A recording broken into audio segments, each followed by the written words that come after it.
We are in the month of June, the month dedicated to the Sacred Heart of Jesus. It's about humility, not pride.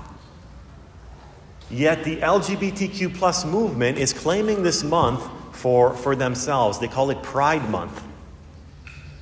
So as a spiritual father, I need to speak truth. I need to bring reality and call a spade a spade. Because the LGBTQ plus movement is not just about rainbows, daisies, and butterflies. It's a culture of death that they're promoting and the sexualization of children. And I think the gospel is so fitting, right? Jesus speaks about going and bringing liberty.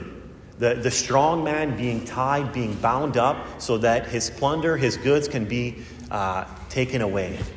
Right? We don't want to be captive to these lies that are being promoted through the LGBTQ plus movement. Now, this is a hot button topic, and it's pertinent to all of us because I think we all know one person who either identifies as a gay person or a trans or in this LGBTQ plus movement. So this homily is not to belittle anybody. It's not to shame anybody. Hopefully it brings you a hope that, hey, good things can happen. God's love is steadfast, merciful, and He has the power to redeem. And there's a lot of support out there, right? There's hundreds and thousands of people who are living chaste lives, heterosexual chaste lives, and people who have same-sex attractions that are living chaste, holy, and wholesome lives. We don't have to give into these lies of the LGBTQ plus movement. Now, this week I was privileged to go to one of the district school boards gatherings, one of these assemblies where all schools from the GTA was gathering together, principals, teachers, and students, and chaplains. And they were talking about the 3-year plan, right? The theme of knowledge, justice, and hope. And there was no promotion of the LGBTQ agenda, despite the flag flying in all of our Catholic schools. So I asked the principals, why is it that your school is flying the LGBTQ flag? And a lot of them said that they felt powerless. A lot of them said they felt like their hands were tied, that there's nothing that they could do. There's nothing they can say because this is given to them by the TEC, by the Toronto Education Consultants, by the trustees. And I said, well, who put up that flag? It was the janitor. Okay, well, who brought the flag, right? The janitor can say, it was the one who sent it in the mail, right? That blame game that we hear about in our first reading, right? But to bring reality, to call a spade, right? The LGBTQ plus movement is not for the equality of people. It's not for the dignity of the human person. It's not for what Harvey Milk, a gay politician in 1978 in California, promoted. The LGBTQ plus movement is for the sexualization of children. And before the Omnibus Act in 1968, the act of homosexuality done in private was considered a criminal act. It was a criminal act. Pierre Elliott Trudeau decriminalized it with that famous saying, "The state has no place in the bedroom of the nation." The state has no place in the bedroom of the nation, so who am I to judge? Let sleeping dogs lie. You do you. But that same slogan, the state has no place in the bedroom of the nation, is totally reversed because the state is telling us this is normal. This is right. We not only need to tolerate it, we need to celebrate it. And it's happening in the public square, in front of children. Now, I'm sorry to be so crude and blunt about what actually takes place at these pride parades, but it's not just rainbows. It's middle-aged men doing criminal acts, showing their genitals to children. We cannot approve of that, and we certainly cannot celebrate it. This gender ideology comes from a psychologist named Dr. John Money. In 1970, there was the famous Reamer case. You can look it up. Dr. Money did a sexual abuse experiment on these two children, Bruce and Brian, twin brothers, right? One of the brothers had there was a botched circumcision, and they didn't know what to do, so the parents consulted Dr. Money, and he said, gender theory is just something that's not based on nature. It can be nurtured based on, it's fluid, so we can just name him Brenda, change his name, give him a dress, and give him that social construct of being a girl. But by the age of 14, Brenda knew that there was something wrong. He had gender dysphoria. He had suicidal thoughts. And his parents told him the reality. They told him the story. And as soon as he found out, he wanted to go back. He got a surgical private parts instated. He was later married. But his brother died by suicide. Died of an overdose. Dr. Money, meanwhile, was promoting that gender fluidity, hey, this was a success. It was possible. He lied through his teeth, just as the father of lie got Adam and Eve, how he deceived them. Dr. Money lied about the data. Bruce, right, who was later Brenda and now changed his name to David, also died by suicide. But we all know that these boys were murdered by Dr. Money's ideologies. These are the founders of the LGBTQ plus movement. Another name that we should all know is Alfred Kinsey. Alfred Kinsey was a pedophile.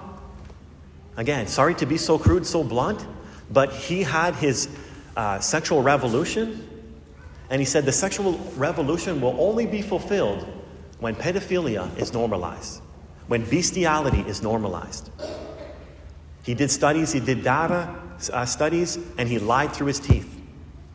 He consulted a bunch of convicts to get his data, and he tried to normalize these sexual acts.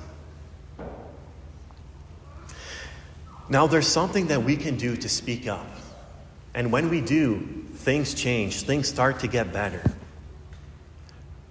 Premier Blaine Higgs in New Brunswick, a few years ago, spoke out, and he said that schools cannot promote gender ideology. We cannot allow children to identify as one sex at school and not tell their parents. This is not right. We can't be promoting this stuff. Doug Ford came on board, and Danielle Smith in Saskatchewan also said, Danielle Smith said, we cannot give transgender surgeries to minors. Right? What is the LGBTQ movement? It's the mutilation of children. It's giving puberty blockers to children whose prefrontal cortex is not even developed. The prefrontal cortex is the brain, and part of the brain which processes long-term thinking. They're not even thinking this stuff through. So Danielle Smith, even though she's a strong supporter for redefining marriage and for the LGBTQ movement, she said, we cannot give transgender surgeries to minors. And because she said that, the LGBTQ plus movement said she is not welcomed at the Pride Parade. This just goes to show that there's no compromise on their side. We cannot tolerate what's going on.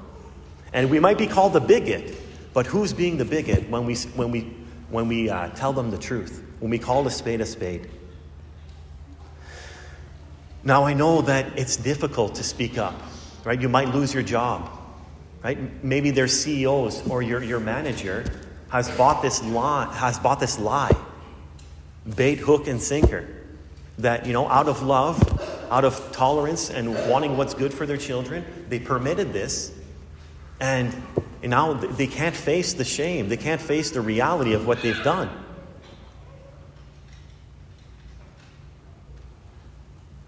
But what we need to do is speak about God's mercy. Again, that responsorial psalm, God's love is merciful. His steadfast love redeems. There's no sin that's too big for God's mercy. Again, this is not a homily to belittle anybody who's going through these difficult times, right? Who have same-sex attractions. There's a lot of things that we could do, right?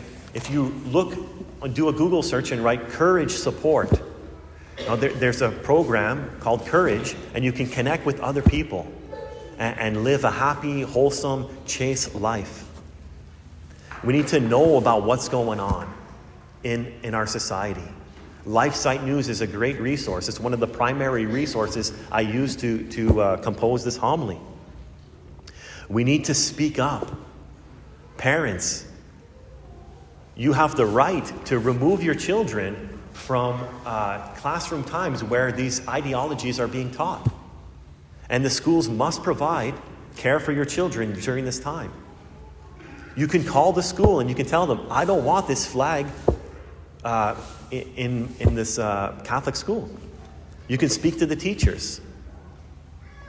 One simple, easy thing that I did this week is I got a public library card. Why did I get a public library card? Because these libraries are promoting drag queen hours during the month of June, right? And they have sections, a whole book section of Pride Month. So I got a public library card which allows me to check out up to 50 books. So I took all the books off the shelf. Thank you. I posted that on social media and some people did not applaud. They said, we should teach the children. We should teach them, right? These books, gay BCs. Right? Children don't even know their ABCs, and now they're being taught this confusing stuff, right? But there's many other books out there, and my library card is already maxed out. So I invite you to get a public library card. It takes 5 minutes. All you need is a photo ID. You can check out up to 50 books. And you don't have to go back to that same library location to drop off the book. You can drop it off here at Fairview Mall. Or you can order some of the books and then write to the library saying, I'm checking these books out, not out of interest, but I'm confiscating them from the children because this is not right. This is not appropriate for children. So again, there's so many things going on. Throughout the ages, we've had rituals where boys become men. So fathers, one thing that you can do is encourage your sons. Encourage them through a good masculinity. Encourage and let your daughters know about their innate dignity and beauty of being a girl, being a woman. And we can all pray for those who are promoting these ideologies, these dangerous ideologies. Pray that they may come to know the love and mercy of Christ, that they may come to know his redeeming love, so that we're not deceived, we're not caught in the lies. We don't have to turtle away, right? Hide behind or genuflect to the LGBTQ movement, but promote God's love, because he truly is love.